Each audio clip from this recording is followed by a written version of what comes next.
경제 파워 곽수종의 생생경제.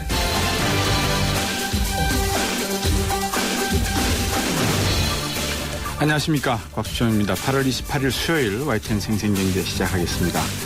경기지역 아파트 전세금이 12년 만에 처음으로 매매 가격의 60%를 넘어섰다고 합니다. 전세 대란, 전세값 상승에 시달리는 분들, 오늘 좀 숨통 트이는 소식을 듣게 될까요? 4시에 정부가 전월세 대책을 발표한다고 합니다. 핵심은 알려진 대로 각종 지원을 통해서 전세나 월세를 사는 사람들이 집을 사도록 유도하겠다는 겁니다. 그런데 이게 정책에 맞는 방향인지는 모르겠습니다. 집을 사도록 유도한다, 아니면 살 수 있는 집을 더 마련해 준다, 전세라 하더라도 임대라 하더라도 어느 게 더 맞는 정책인지는 모르겠습니다. 어쨌든 지금 수요가 몰리고 있는 6억 원 이하 주택은 취득세를 또 2%에서 1%로 대폭, 이게 대폭입니까? 1%가 인하해주고 서민들이 집을 살 때 대출도 싸게 해주겠다는 거죠. 결국은 빚을 져서 집을 또 사라는 얘기 아니겠습니까?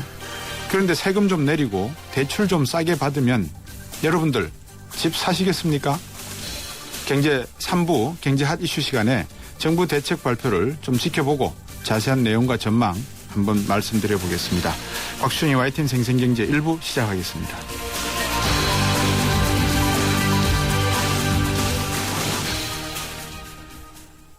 하나의 인류, 두 개의 세상.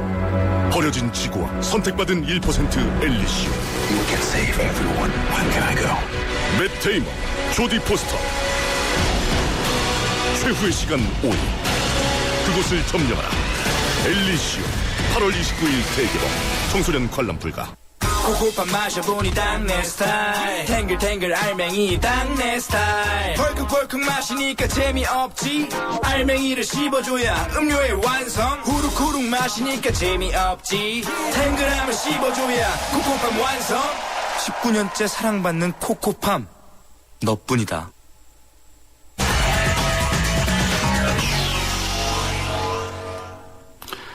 네, 오늘 조금 전 마감한 증시 상황 알아보겠습니다. IBK 투자증권의 서동필 투자전략팀장입니다. 안녕하세요. 네, 안녕하세요. 예, 오늘 상당히 낮게 시작해서 마지막 장에는 상당히 좀 올랐습니다. 네, 결과적으로 코스피는 1.32포인트 하락해서 1884포인트에서 마감을 했지만 장중 네. 흐름은 상당히 강했다 이렇게 볼 수 있겠습니다. 초반 시작은 23포인트 하락해서 시작을 했기 때문에 1864에서 시작을 했지만 결과적으로는 외국인과 국내 기관의 매수가 유입되면서 낙폭을 크게 줄여주면서 아무 일도 없었던 것처럼 끝을 마감하는 역발산의 기계를 보여줬다, 이렇게 표현해 볼 수도 있을 것 같습니다. 예, 시장에서 이 공포가 개인들에게만 지금 공포스러움을 느끼는 것이지 외국인과 기관들은 매입을 하고 있는데 이거는 왜 이렇습니까? 사실 시장 흐름 자체가 좀 다른 나라와 좀 상이한 점이 있습니다. 선진국인 유럽이나 미국과 비교하는 것이 아니라 이머징 아시아만 비교해도 좀 상이한 점이 있는데요. 국내 개인 투자들은 이 이머징 국가들의 좀 불안정함을 좀 많이 인지하고 있는 것 같고요. 네. 반면에 외국인과 기관 투자들은 우리나라는 좀 차별화될 수 있다, 그래서 이렇게 조정이 매수의 기회다, 이런 좀 역발상으로 시장을 대하는 결과물이 외국인 투자자들과 기관 투자들은 매수 우위로 대응을 하고 개인은 매도 우위로 대응하고 있는 것이 아닌가, 이렇게 요약해 볼 수 있겠습니다. 네. 어떻습니까? 유가도 지금 상당히 올랐고 시리아의 어떤 폭격 속시로 인해서 그런데 금값도 지금 1,420달러까지 지금 오르고 있고, 이렇게 놓고 보면 아시아의 태풍이 오는 게 아니라 중동 시장에 또 다른 태풍이 가면서 태풍이 방향을 바꾸나요, 지금? 글쎄요, 마치 옛날 이 무협지에 보면 성동 격서 이런 이야기가 있는 것처럼요. 예. 문제는 유럽과 미국에서 불어진 것 같았지만 이머징 아시아 골탕을 먹는가 싶더니 이제는 다시 시리아, 중동으로 넘어갔습니다. 아마 이 시리아의 문제는 금융위기의 문제와는 좀 다른 속성의 것이라고 본다고 하면은 문제의 방향이 중동으로 넘어갔다라기보다는 이머징과 중동에서 동시에 지금 문제가 발생한 것이 아닌가, 이렇게 보는 것이 더 옳아 보입니다. 네. 정치적인 문제가 뭐 군사계까지 간 것이니까 그래서 유가라는 빌미로 우리에게 전해지지만 거기는 지금 이머징 아시아가 처하고 있는 곤경과는 좀 다른 형태의 것이기 때문에 두 군데 모두 다 지금 잡음을 내고 있다. 이렇게 보시는 것이 좋을 것 같습니다. 지금 시점이 맞는지 안 맞는지는 좀 개인적으로 모르겠습니다만 이 말씀을 한번 드리고 싶어요. 금값을 놓고 많은 청취자분들 중에서도 이제 투자를 하셔가지고 금을 사셨다가 금 가격이 떨어지고 난 다음에 많이 당황스러워 하셔가지고 일부는 또 정리하신 분도 계실 거고 또 아직 가지고 계시는 분도 계실 것 같은데 투자라는 것이 말입니다. 이 매입과 매도 이거에 정확한 시기를 맞추는 게 중요하지 않습니까? 예. 그렇지만 개인 투자가들에게 이게 힘든 이유가 근본적으로 어디에 있다고 보십니까? 특히 상품 같은 경우에는 정보의 부재가 아마 가장 우선이 아닐까 싶습니다. 네. 전반적으로 이런 상품들을 예측하기는 전문가도 상당히 어려운 부분인데 네. 이러한 것에 이제 투자에 나서시게 되면은 이 정보의 부재 이런 것들에 대해서 조금 좀 열의에 놓여 있다 보니까는 대응이 늦어진다 이렇게 보실 수 있겠고요. 네. 또 금을 보유하는 이런 귀금속을 보유하는 목적이 단기 수익을 노린다고 들어오시게 되면은 훨씬 더 많이 심리적 불안에 노출되기 때문에 그렇죠. 더 많이 출렁거림에 역방향으로 대응하실 가능성이 높고요. 하지만 기관 투자자들이나 일부 속칭 큰 손이라고 하는 투자자들은 단기 차익이라기보다는 이 트렌드를 좀 읽고자 하는 성향이 강한 것 같습니다. 네. 그러다 보니까는 개인 투자자분들이 이런 뭐 금이나 은에 투자하셔서 많이 좀 힘들어하시는 경향이 있는데 이것을 단기 투자 상품은 절대로 아니라는 점. 만약에 단기 투자하고 싶으시면은 이 관련된 펀드 같은 데 투자하시는 것이 더 현명한 방법이 아닌가 이렇게 조언해드리고 싶습니다. 네, 아주 좋은 말씀을 해주셨어요. 사실은 외국인들이 지금 어제도 그렇고 오늘도 그렇고 약 1,000억 넘게 어제는 1,600억 넘게 매입을 하는 이유도 이 사람들이 단기 어떤 단타 투자를 해서 들어오는 게 아니라 적어도 올 연말까지는 보겠다라고 하는 그런 심정으로 들어오는 거 아니겠습니까? 그죠? 예, 지금 사서는 뭐 크게 곤경에 처할 일은 없다라는 것에 대한 믿음이 근간에 깔려있기 때문에 이런 규모의 자금 주식을 사들인다 이렇게 보시면 큰 무리 없을 것입니다. 네. 자, 그러면 먼저 우리는 또 한 번 또 궁금한 게 어떤 업종에 관심을 가져야 될까 이것도 사실 궁금합니다. 요새 어떻습니까? 최근 들어서 가장 시세가 좋았다라고 하는 것은 화학과 철강을 중심으로 한 소재, 그 다음에 이 기계와 조선을 중심으로 한 산업재의 흐름이 상당히 좋았습니다. 네. 여기에 최근 자동차까지 가세하면서 시장에 관련된 지수 관련주라고 하는 대형 업종들의 대표주들은 상당히 모양새가 좋았는데 뭐 이러한 업종들에 대해서 관심은 선별적인 뭐 종목의 선호도는 달라지겠지만 조금 더 관심이 이어질 수 있을 것 같습니다. 유럽이나 중국에 대해서 좋은 멘트가 나오고 있는데 네. 이 수치를 믿느냐 믿지 않느냐의 문제는 투자에 달려있지만 일단 시장에서는 액면 그대로 받아들여 주자라는 시각이 좀 높아지는 것 같습니다. 예. 그러니까 뭐 중국의 지표를 우리가 못 믿겠다라고 하는 것이 일반적인 시각이긴 하지만 동시에 그 지표가 나올 만한 타당한 이유도 있다. 이런 뭐 의견이 엇갈리는 가운데 중국 관련주라고 불리우는 소재, 산업재들이 움직이는 걸 보면 일단 이쪽에 대한 관심은 과거에 비해서 확실히 높아졌다. 이렇게 평가해 볼 수 있겠습니다. 네. 그렇지만 해주신 말씀을 요약해 보면 아직까지 아시아나 시리아 쪽의 사태가 마무리되고 있지는 않으니까 예의주시한 필요 있다. 뭐 이렇게 보면 되겠군요. 예, 물론 그렇습니다. 이머징 문제 이렇게 쉽게 가시지 않을 개연성이 좀 더 높기 때문에 위험 관리는 반드시 필요하다. 이렇게 말씀드리고 싶습니다. 네, 오늘도 좋은 말씀 감사합니다. 예, 감사합니다. IBK 투자증권의 서동필 투자전략팀장이었습니다. 왜 그랬어요? 최신 LTEF는 사드렸는데 왜 그러세요? 넌 나에게 3G도 줬어. 100% LTE가 있는데도 말이야. 이럴 수가. 3G 섞인 LTE. 3G 전환 없는 100% LTE로 완벽하게 LTE도 U+가 진리. LTE 지원 단말 기준. 족발, 만두, 피자, 케밥 다 포기했습니다. 괜찮다. 너에겐 카스라이트가 있으니. 칼로리를 33% 내린 맛있는 맥주 카스라이트. 네, 잠시 후 박근혜 대통령의 민주평화통일자문회의 전체회의 대의사 중계로 인해서 경제브리핑은 생생경제 2부에서 이어가도록 하겠습니다. 소기업 사장님들, 골목상권 사장님들, 노란우산 공제에 가입하셨죠? 그래요. 사업하다 보면 손톱 및 가시 같은 일들이 참 많은데 그걸 쏙쏙 뽑아드리는 게 바로 노란우산 공제죠. 전문가들이 재능 기부하는 무료 법률, 세무상담도 받으셨고요. 법으로 보호받아 안심할 수 있는 노란우산 공제. 소기업 소상공인이 행복한 대한민국을 만들겠습니다. 참 고마운 동행 노란우산 공제. 이 캠페인은 중소기업 중앙회와 함께합니다. 2013 가요계 최대 이슈 대한민국의 살아있는 전설 가왕 조용필 그가 돌아온다. 음악으로 대중의 정서와 공감을 이루며 함께 호흡하는 무대 위의 거인 조용필. 2013년 하반기 최고의 공연 조용필 전국 투어 콘서트 헬로가 순천, 울산, 수원, 일산, 광주, 창원에서 펼쳐집니다. 티켓 예매는 인터파크 1544-1555.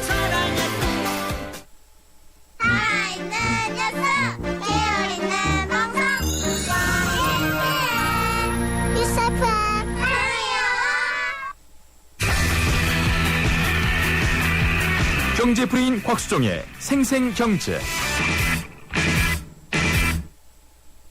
세상의 베이스가 되다 포스코 협찬으로 곽수종의 YTN 생생경제 2부 시작하겠습니다. YTN 생생경제는 여러분들과 함께하는 또 여러분의 목소리에 늘 귀 기울이는 그런 방송입니다. 가급적이면 정직했으면 좋고요. 정직했으면 좋겠고요. 또 투명한 이야기를 했으면 좋겠습니다. 여러분들도 의견 있으시면 문자 보내주십시오. 단문 50원, 장문 100원이 부과되고요. 휴대전화 우물정 0945번 그리고 트위터는 @YTN 밑줄 이코노미입니다. 웹사이트에 오셔서 곽수진의 YTN 생생경제 글 남기셔도 됩니다. 제가 꼼꼼히 다 읽어보도록 하겠습니다. 여러분들이 많이 참여하시고 여러분의 방송으로 만들어가시기 바라겠습니다.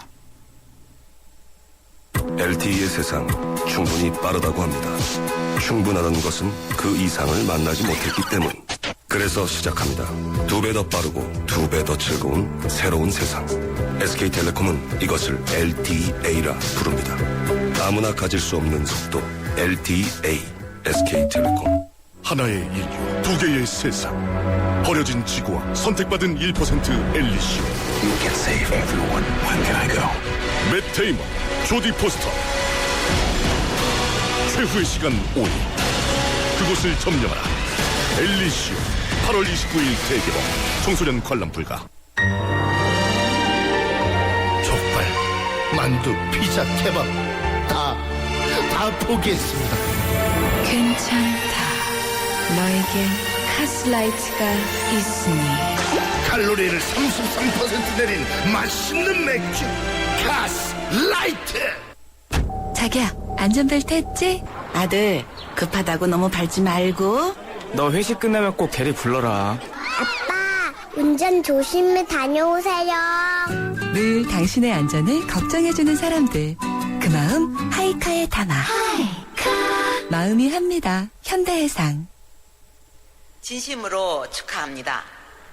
민족 평화와 통일을 향한 열정과 헌신으로 네, 현재 민주평화통일자문회의 전체 회의가 서울 올림픽 체조경기장에서 열리고 있습니다. 박근혜 대통령의 대회사 들어보시겠습니다. 존경하는 국민 여러분, 그리고 자문위원 여러분, 저는 평화통일 기반 구축을 새 정부의 4대 국정기조의 하나로 제시했습니다.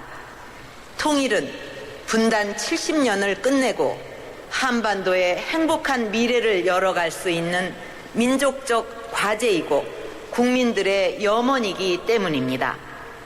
통일은 우리 역사의 비정상적인 것을 정상으로 되돌리는 가장 근본적인 과제라고 할 수 있습니다. 분단과 대립으로 인해 왜곡되어 온 우리 민족의 삶과 우리가 겪고 있는 수많은 갈등과 고통을 해소시켜야 합니다. 우리가 추구하는 통일은 한민족 구성원 모두가 인간의 존엄성을 지키고 자유와 권리를 마음껏 향유하면서 경제적 풍요와 민족 문화의 융성을 함께 누릴 수 있는 평화로운 통일이어야 합니다. 단순히 남북한이 하나가 되는 것이 아니라 세계의 평화와 인류의 행복에 기여하는 새로운 한반도를 여는 위대한 여정의 출발점이 되어야 합니다.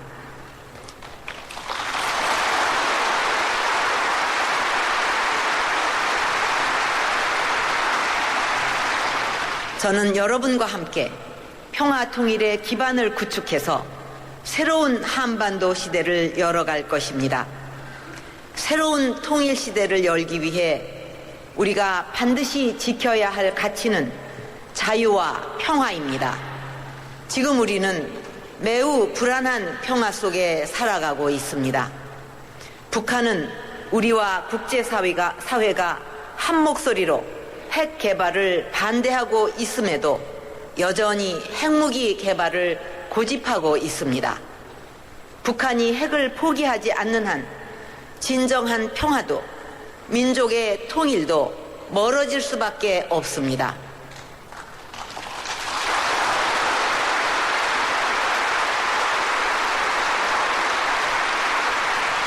북한은 하루빨리 핵무기를 내려놓고 우리와 함께 신뢰의 손을 맞잡아야 합니다.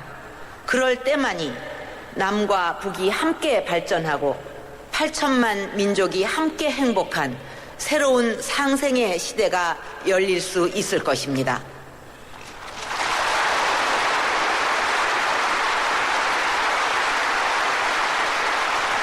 존경하는 국민 여러분, 그리고 자문위원 여러분, 저는 우리가 새로운 한반도 시대를 열어가기 위해 꼭 지켜야 할 3가지가 있다고 생각합니다. 바로 원칙과 신뢰, 그리고 국민입니다.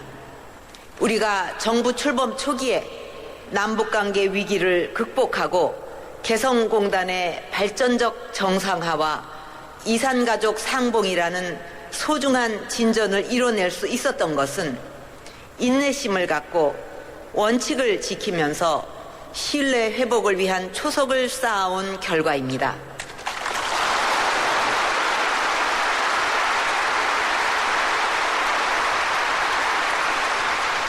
국민들께서도 어려운 고비마다 정부를 믿고 신뢰와 지지를 보내주셨습니다. 저는 이처럼 원칙과 신뢰, 그리고 국민적 지지의 토대 위에 진정한 평화를 쌓아나간다면 우리 모두가 바라는 통일의 길이 활짝 열릴 것이라고 믿습니다.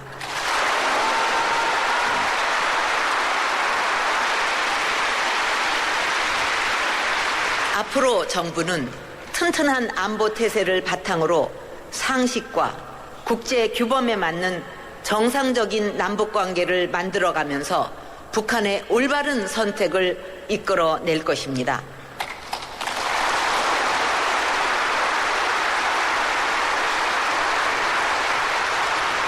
남북한이 작은 일, 할 수 있는 일부터 신뢰를 쌓아나가고 이와 함께 북한의 비핵화가 확실하게 진전된다면 보다 높은 단계의 대규모 협력도 시작할 수 있을 것입니다.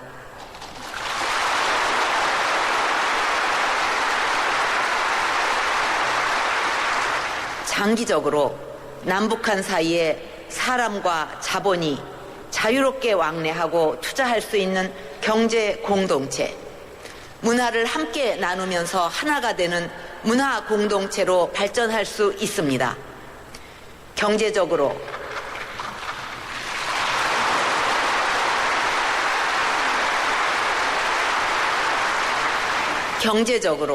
문화적으로 하나가 되는 작은 통일만 이루어도 남북한 주민들은 지금과 비교할 수 없을 만큼 평화롭고 행복한 삶을 누릴 수 있을 것입니다.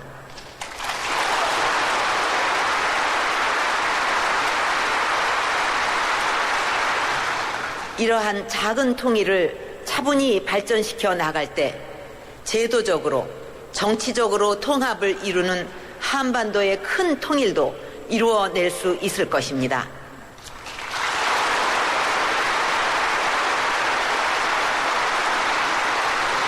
여기에 모이신 민주평통 자문위원 여러분께서 통일의 수레바퀴를 움직여 나가는데 큰 힘을 주시기 바랍니다.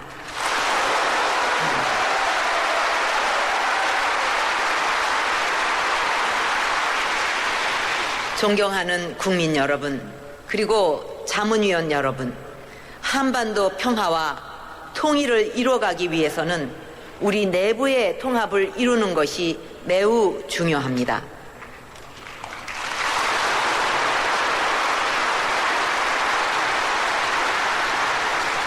우리 사회의 뿌리 깊은 이념적 불신과 분열, 그리고 지역과 노사 간 갈등은 국민 통합을 가로막는 걸림돌이 되고 있습니다.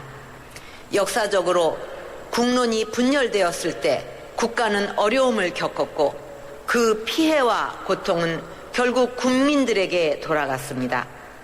이제 불신과 분열의 악순환을 끊어내고 통합의 큰 길로 가야 합니다.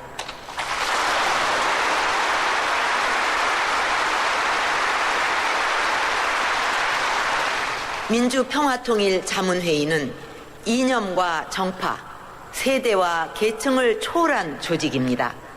사회 각 분야에서 존경받는 리더이신 여러분께서 국민 통합의 중심에 서 주시기 바랍니다.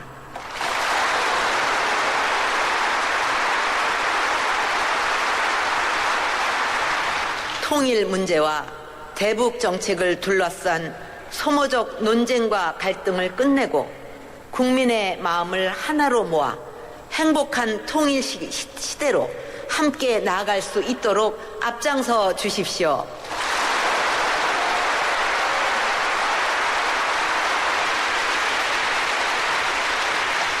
국민들의 생생한 목소리를 수렴하셔서 통일 한국을 위해 적극적인 자문과 건의를 해주시기 바랍니다.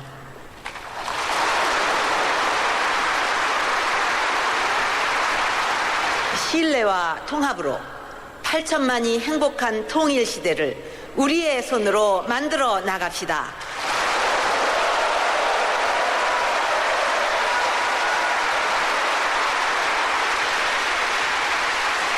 제16기 민주평통의 새 출발을 다시 한번 축하드리며 여러분의 건승과 행복을 기원합니다. 감사합니다.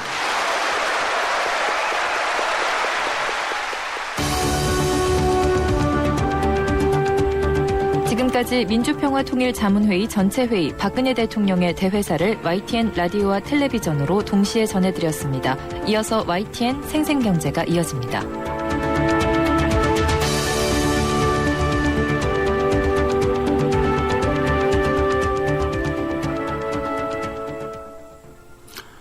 네, 오늘 경제뉴스 한국일보 이승철 산업부 장관께 정리해드리겠습니다. 안녕하세요. 네, 안녕하세요. 재벌 총수들하고 대통령이 오늘 점심 같이 했습니까? 네, 그렇습니다. 이 박근혜 대통령 취임 이후에 세계 총수들하고 만난 게 지난번 이제 미국 방문 중에 네. 총수들이 같이 이제 수행을 했던 게 한 번 있었고, 하지만 이제 청와대로 초청을 해가지고 공식적인 어떤 회동을 하는 것, 이건 오늘이 처음이었던 것 같습니다. 네. 박근혜 대통령은 재계 총수들, 오늘 10대 그룹 총수들을 불렀는데요. 네. 지금이야말로 각 기업에서 적극적이고 선도적으로 투자가 필요한 시점이다, 이렇게 얘기를 했습니다. 투자 확대를 독려를 한 것이죠. 네. 과감한 선제적인 투자가 기업의 경쟁력을 높이고 경제를 새롭게 일으키는데 동력이 될 것이다, 이렇게 하면서 투자 확대를 요구를 했습니다. 근데 하지만 뭐 재계한테, 기업들한테 이제 요구만 해서는 안 되겠죠. 정부도 뭔가 선물을 줘야 될 텐데, 규제 완화에 대한 얘기를 했습니다. 규제 전반을 네거티브 시스템으로 바꾸는 개혁에 더욱 박차를 가하고 불합리한 규제가 새로 도입되지 않도록 노력을 하겠다, 이렇게 얘기를 했습니다. 특히 이제 관심을 끄는 건 이제 이 경제 민주화, 정권 초부터 늘 논란이 되어왔던 이 경제 민주화에 대해서 박근혜 대통령은 이렇게 얘기했습니다. 정부는 경제 민주화가 대기업 옥죄기나 과도한 규제로 변질되지 않고 본래의 취지대로 운영될 수 있도록 할 것이다, 라고 얘기를 했고요. 또 최근 논란이 되고 있는 이 상법 개정안, 이 부분에 대해서도 기업들의 우려를 잘 알고 있으니까 이것도 정부가 신중하게 검토를 해서 많은 의견을 청취해 추진할 거다, 이렇게 얘기를 했습니다. 전체적인 맥락을 놓고 보면 이런 것 같습니다. 정부가, 박근혜 대통령이 기업들에 대해서, 대기업들에 대해서 투자 확대를 위해 좀 앞장서달라 요구를 하고, 대신에 어떤 경제 민주화나 이런 거에 대해서는 좀 속도 조절을 하겠다, 이런 뜻으로 전체적으로 읽히고, 이 큰 맥락이 읽히고 있는 것 같습니다. 특히 이제 최근에 상법 개정안이 이 기업들의 지배구조 문제를 아주 정면으로 이제 정조준하는 그런 내용들을 담고 있고 기업들이 아주 강하게 반발을 하고 있는데 이 부분에 대해서 많은 의견을 청취해서 추진하겠다라고 얘기한 것은 결국 지나치지 않게 재계의 요구를 좀 수용하겠다. 상법 개정안을 조금 수정하겠다. 이런 의미가 아니겠는가. 그렇게 지금 해석이 나오고 있습니다.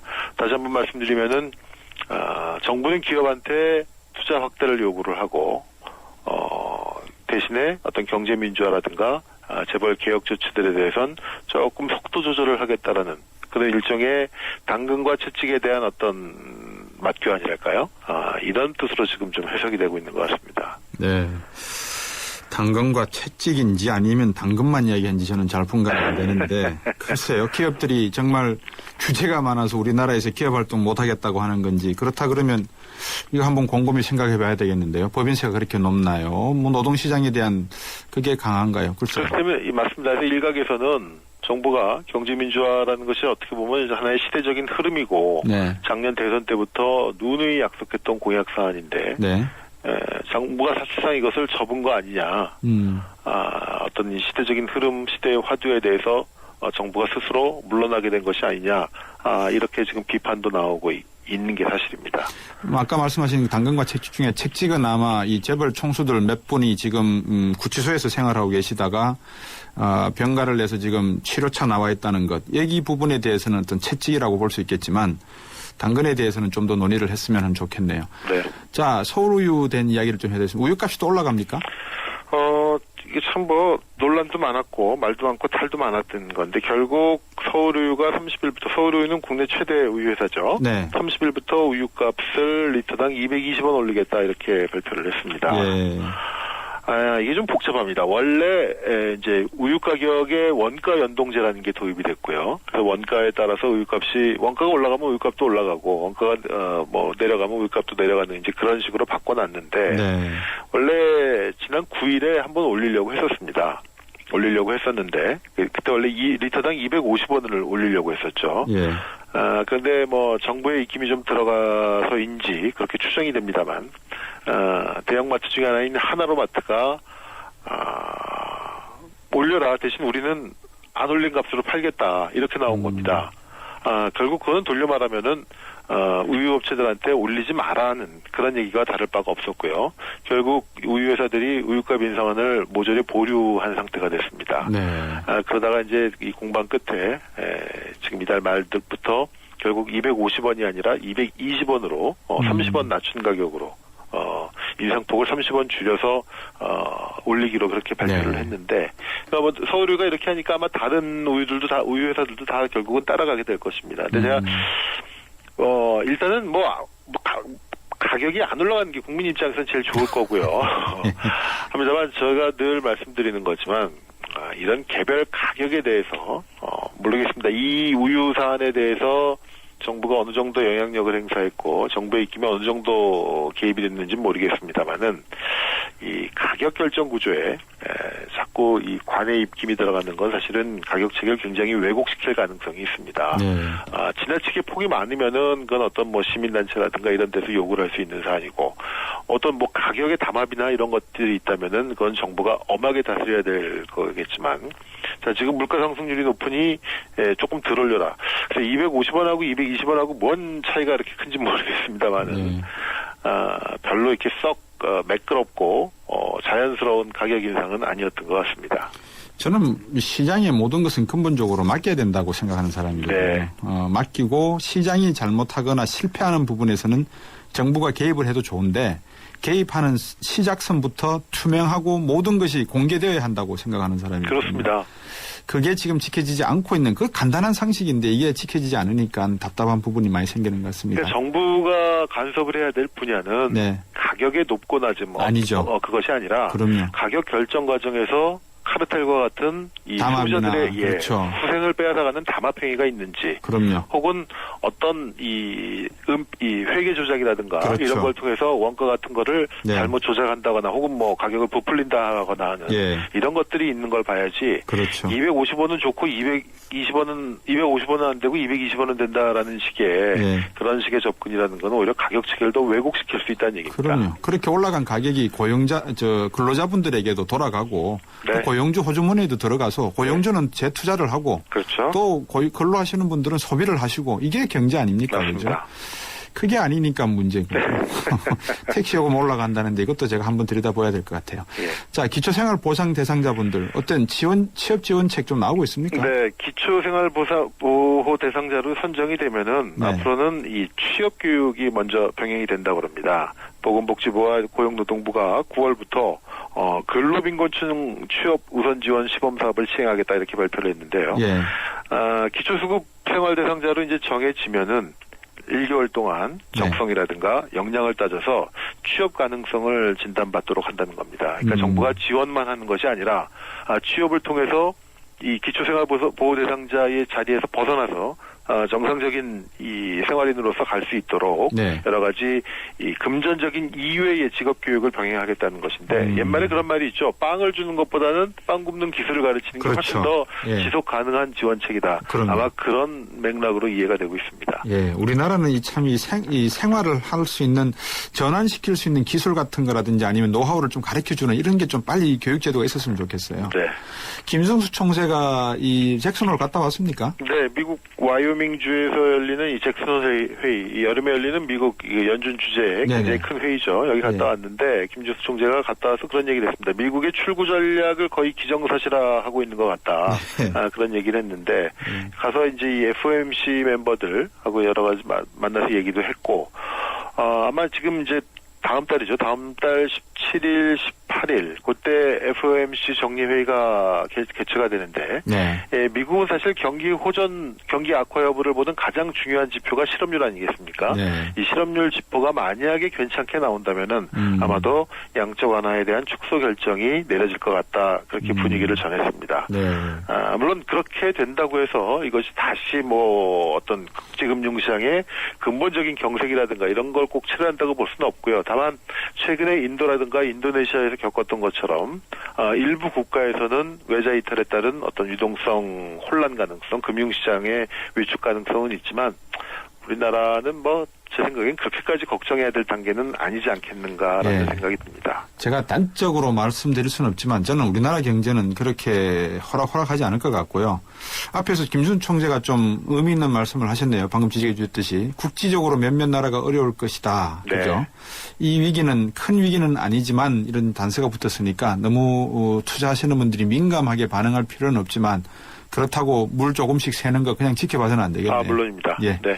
오늘도 말씀 잘 들었습니다. 고맙습니다. 네, 고맙습니다. 한국일보 이성철 산업부장이었습니다. 시사 경제 프로 곽수종의 생생경제를 다양하게 만나는 방법. 인터넷에서 YTN 라디오를 검색하면 지금 방송되고 있는 생생경제와 지난 방송을 다시 들을 수 있고 YTN 애플리케이션과 팟캐스트를 통해서도 들을 수 있습니다. 언제 어디든 손쉽게 만날 수 있는 곽수종의 생생경제 참 좋다.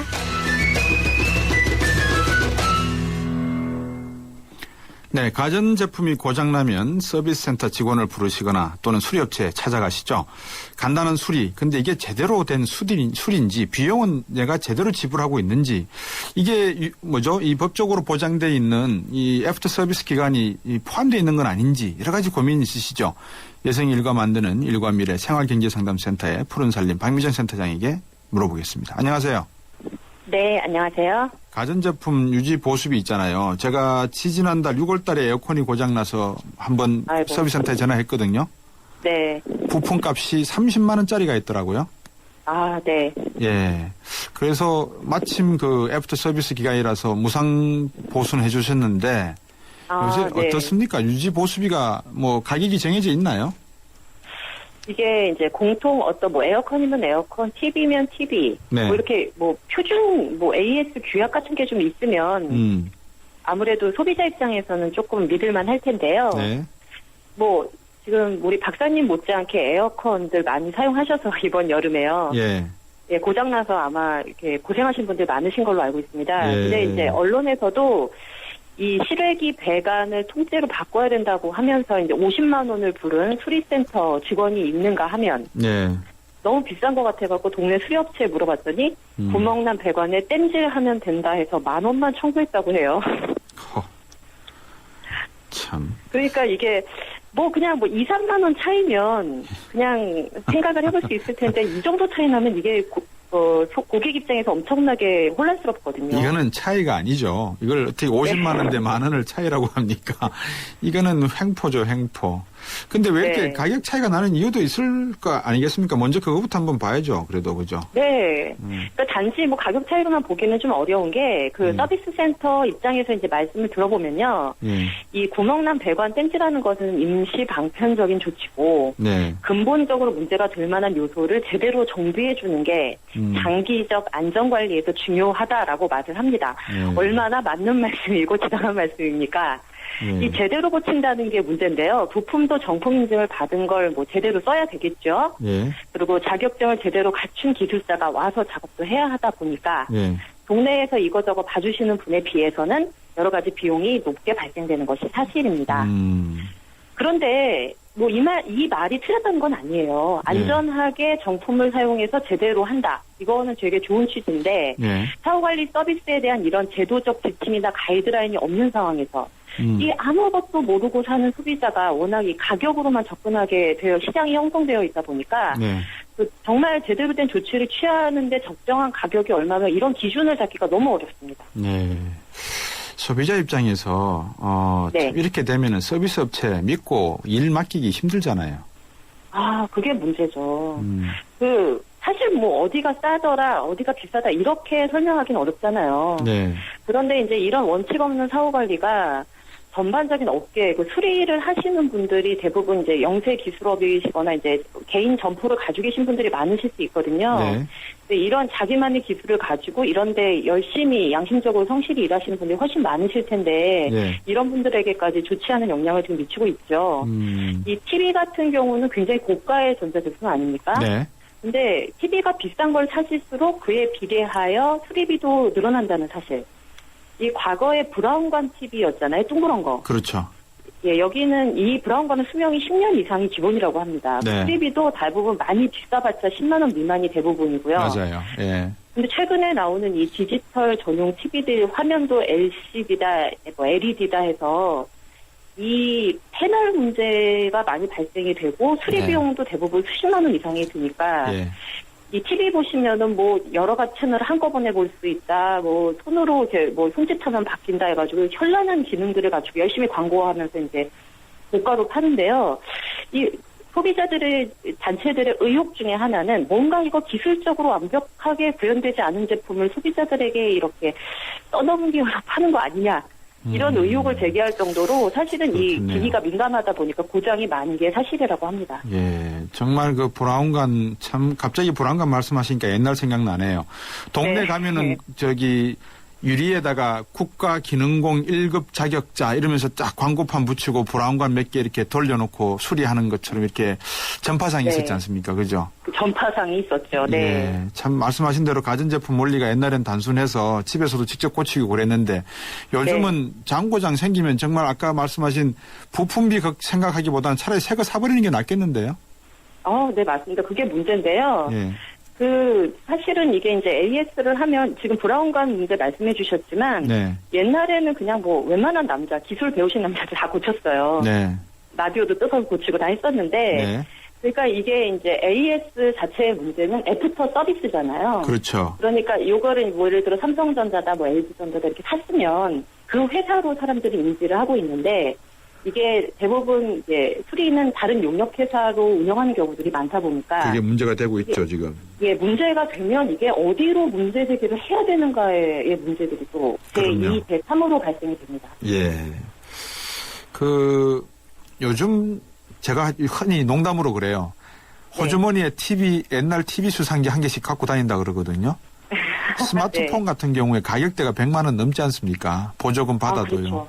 그러면 그렇죠. 이게 엄청나게 비싼 건데 그거는 또 부품이 더 비쌀 거 아니겠어요? 네. 그 작년에 네. 한국 YMCA 전국 연맹에서 예. 이 스마트폰과 관련된 이 부품과 소비자 피해 실태를 조사한 적이 있습니다. 그래요. 근데 이제 대부분 상당수 스마트폰 AS 센터가 본사가 책정한 가격보다 비싸게 부품 교체 비용을 요구하는 것으로 드러났다고 해요. 왜요?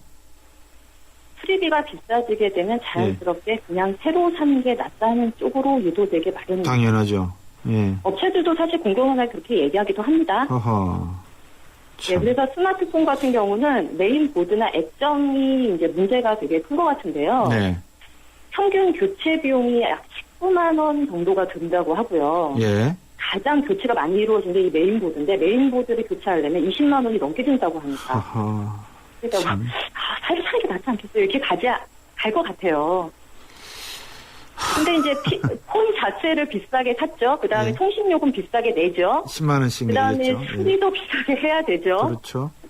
이 핸드폰 다 없애고 살 게 아닌 이상은 계속 얘가 돈 먹는 하나가 되는 것 같아요. 근데 무슨 규제를 더 풀어준다고 이야기하는 거예요? 이 정도면은 뭐 정부나 국민들이 기업체들에게 해줄 거 다 해주잖아요. 비싸게 돈 주고 사지요. 비싸게 통신요금 내주고 있지요. 비싸게 수리해주고 있지요. 모바일 기기는 없으면 못 산다고 아우성이죠. 초등학생들부터 애들은 모바일 기기 가지고 게임하고 앉았죠. 뭐가 문제라는 겁니까 도대체? 소비자들은 어떻게 해야 됩니까? 이렇게 되면.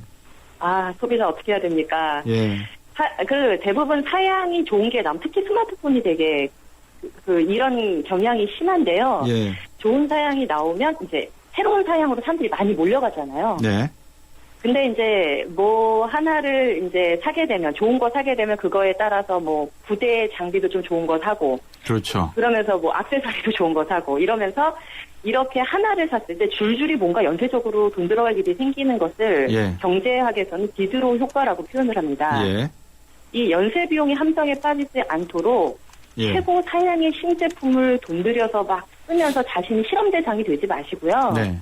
왜 우리 차 살 때도 그렇지 않습니까? 조금 오래된 브랜드, 검증된 브랜드를 가지고 내구성을 테스트해본 다음에 그 다음에 적절한 가격으로 선택할 수 있는 안목을 소비자들이 갖는 게 되게 중요한 문제가 될 것 같습니다. 예. 그리고 이제 뭐 경제적으로만 접근하세요. 고치는 게 싸냐, 사는 게 쌀까 이렇게 접근을 하는데 우리 사회 지금 인프라가 고치는 것보다 새로 사는 게 훨씬 더 편리한 시스템이라는 게 지금 여러 가지 경제 구조상 굉장히 문제가 되는 것 같습니다. 예. 그래서 이런 부분들은 사실 정책적 노력이 굉장히 뒷받침이 돼야 되는 부분이죠. 그렇지만 이제 수리는 안 할 수 없고 그죠? 서비스 센터나 수리점을 이용해야 될 때 이용할 수 있는 뭐 요령 같은 게 있을까요? 네, 아무래도 물품을 구매했을 때는 반드시 물품에는 보증 수리 기간이 이제 의무적으로 이제 있죠. 예. 본인 부주의가 아닌 이상은 이 보증 수리 기간에 대한 이해가 없어서 피해를 보시는 분들이 계시니까 일단 보증 수리 기간에 대한 인식이 필요하고요. 수리를 맡기시러 가기 전에 인터넷으로 살짝 검색을 해보시면 정말 여러 사람들이 여러 가지 팁을 올려놨어요. 그리고 뭐 그 부품의 평균 가격은 얼마더라. 근데 이렇게 부르는 데도 있더라. 막 이런 식의 안내들이 좀 나와 있으니까 그런 것들 좀 참고하시면 좋을 것 같은데요. 정말 너무 불편해요. 이런 것까지 우리가 다 공부하고 알아보고 해야지만 나를 지키고 살 수 있는 것입니까? 네. 그렇게 뭐 저한테 물어보시면 제가 이 짧은 시간에 답을 어떻게 드리겠습니까? 그 앞에서 말씀해 주신 그 데디노 효과 있지 않습니까? 데디노 효과 말이죠. 우리가 가운을 입었을 때 옆에 있는 책상에 같은 물건을 놓기보다도 이렇게 가운을 입으면 이렇게 싹 다른 것이 변하는 그런 요술 가운 같은 건 없을까요? 그러게요. 예. 네. 이제 오늘 말씀 잘 들었습니다. 고맙습니다. 네, 감사합니다. 예생이 만드는 일과 미래 생활경제상담센터의 푸른살림 박미정 센터장이었습니다. 8월 뜨거운 여름 쉐보레 쿨한 혜택. 쉐보레 차량 구매 시 쿨하게 최대 150만 원 할인 혜택. 올란도 캡티바 트랙스 구매 시 쿨한 캠핑용 차량 그늘막 지원. 스파크 구매 시 최대 36개월 무이자 할부. 쉐보레 썸머 페스티벌. 전시장 및 홈페이지 참조. 8월 31일까지 스파크 S 제외. SK 이노베이션의 전공은 묻는 겁니다. 석유 안 나면 석유 수출 못해? 자원 없으면 자원 강국 안 돼? 이 질문에서 53조 수출과 16개국 자원 개발이 시작됐죠. 물음이 있는 곳에 이노베이션이 있다. SK 이노베이션. 평생 친구해 평생 든든 평생 챙겨줘 평생 든든 가족처럼 챙겨주는 참 고마운 사람 참 고마운 사람 교보생명 FP가 찾아갑니다. 교보생명 평생 든든 서비스. 우리 딸은 누구랑 결혼할까? 엄마가 골라줘. 왜? 엄마가 아빠 잘 골랐잖아. 우리 딸 결혼할 때 난 몇 살이지? 인생의 무게가 느껴질 때 동바제 프로밀라이프. 3부에서 정부의 전월세 대책 발표를 할 것 같습니다. 그 내용과 실효성에 대해서 한번 짚어보도록 하겠습니다. 4시 뉴스 듣고 4시 10분 3부에서 뵙겠습니다.